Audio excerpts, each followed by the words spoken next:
के तपाईलाई थाहा छ अन्तरिक्षमा जीवन खोज्ने हाम्रो यात्रा एउटा नयाँ मोडमा उभिएको छ? एउटा यस्तो रहस्य खुल्दैछ जसले भविष्य बदल्न सक्छ। सन् 2020 को दशक मानव इतिहासकै एउटा महत्त्वपूर्ण दशक बन्दैछ। नासाले अन्तर्राष्ट्रिय साझेदारहरूसँग मिलेर गेटवे कार्यक्रम अन्तर्गत चन्द्रमामा स्थायी मानव बस्ती बसाउने महत्वाकांक्षी योजनालाई तीव्रता दिइरहेको छ। यसै योजनाको महत्त्वपूर्ण हिस्सा hello habitation and logistics outhouse को मुख्य संरचना एरिजोनाको नर्थरोप ग्रुम्यान को सुविधामा आइपुगेको छ। यो हेलो चन्द्रमाको कक्षमा घुम्ने एउटा यस्तो ठाउँ हुनेछ जहाँ आर्टेमिस मिसनका अन्तरिक्ष यात्रीहरूले बस्न, अनुसन्धान गर्न र भविष्यका लागि तयारी गर्न पाउनेछन्। यसको निर्माणले अन्तरिक्ष अन्वेषणमा नयाँ युगको सुरुवात गर्नेछ। हेलो एउटा आधुनिक घर जस्तै हुनेछ जहाँ जीवनयापनका लागि आवश्यक सबै सुविधा उपलब्ध हुनेछन्। यसले चन्द्रमामा मात्र होइन मंगल ग्रह र अन्य टाढाका ग्रहहरूमा मानव पाइला पुर्याउन पनि महत्त्वपूर्ण भूमिका खेल्नेछ। यो एउटा सपना हो जुन अब साकार हुने दिशामा अघि बढिरहेको छ। हेलोको आगमनसँगै यसको अन्तिम रूप दिने र परीक्षण गर्ने काम सुरु भएको छ। इन्जिनियरहरू र वैज्ञानिकहरूको टोलीले यसको प्रत्येक भागलाई सावधानीपूर्वक जाँच्नेछन् ताकि चन्द्रमाको कठोर वातावरणमा पनि यसले सुरक्षित र प्रभावकारी रूपमा काम गर्न सकोस्। यसमा जीवन समर्थन प्रणाली, सञ्चार उपकरण र वैज्ञानिक अनुसन्धानका लागि आवश्यक उपकरणहरू जडान गरिनेछन्। हेलोलाई अन्तरिक्षमा तैनात गर्नुअघि यसको क्षमता र सुरक्षालाई सुनिश्चित गर्न विभिन्न चरणका परीक्षणहरू गरिनेछन्।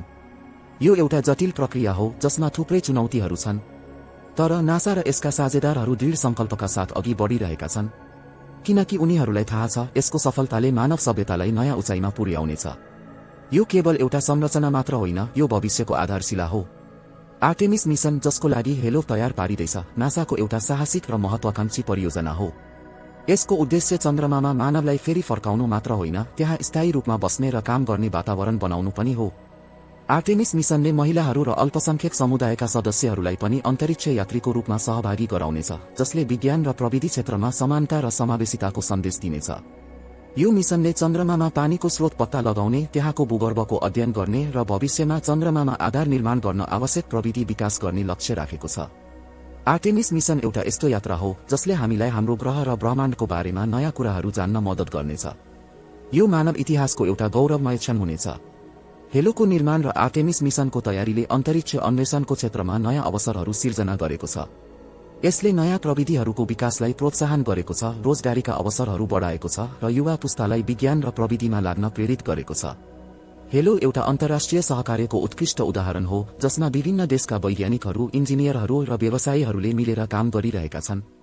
यसले देखाउँछ कि जब हामी साझा लक्ष्यका लागि एकजुट हुन्छौं तब हामीले असम्भवलाई पनि सम्भव बनाउन सक्छौं। हेलो एउटा यस्तो परियोजना हो जसले मानवतालाई एकताबद्ध गर्न र भविष्यको लागि नयाँ बाटो खोल्न मद्दत गर्नेछ। यो एउटा सपना हो जुन अब वास्तविकतामा परिणत हुँदैछ, तर यो यात्रा त्यति सहज छैन। अन्तरिक्षको कठोर वातावरण, प्रविधिको जटिलता र ठूलो लगानी यसका मुख्य चुनौतीहरू हुन्, तर नासा र यसका साझेदारहरूले यी चुनौतीहरूको सामना गर्न तयार छन्। उनीहरूले नयाँ प्रविधि विकास गरिरहेका छन्, अन्तर्राष्ट्रिय सहकार्यलाई बलियो बनाइरहेका छन् र जनताको समर्थन जुटाउन लागिरहेका छन्। उनीहरूलाई विश्वास छ कि मानव सभ्यताको भविष्य अन्तरिक्षमा छ र हेलो र आर्टेमिस मिसन त्यस भविष्यको निर्माणमा महत्त्वपूर्ण कदम हुनेछन्। यो एउटा यस्तो कथा हो जसले हामीलाई आशा र प्रेरणा दिन्छ। अन्तमा हेलो केवल एउटा संरचना मात्र होइन, यो मानव जातिको साहस, दृढ संकल्प र भविष्यप्रतिको आशाको प्रतीक हो। यसले देखाउँछ कि हामी सीमाहरूलाई तोडेर नयाँ उचाइहरूमा पुग्न सक्छौं। अन्तरिक्षमा जीवन खोज्ने हाम्रो यात्रा जारी छ र हेलो यस यात्राको एउटा महत्त्वपूर्ण पाइला हो।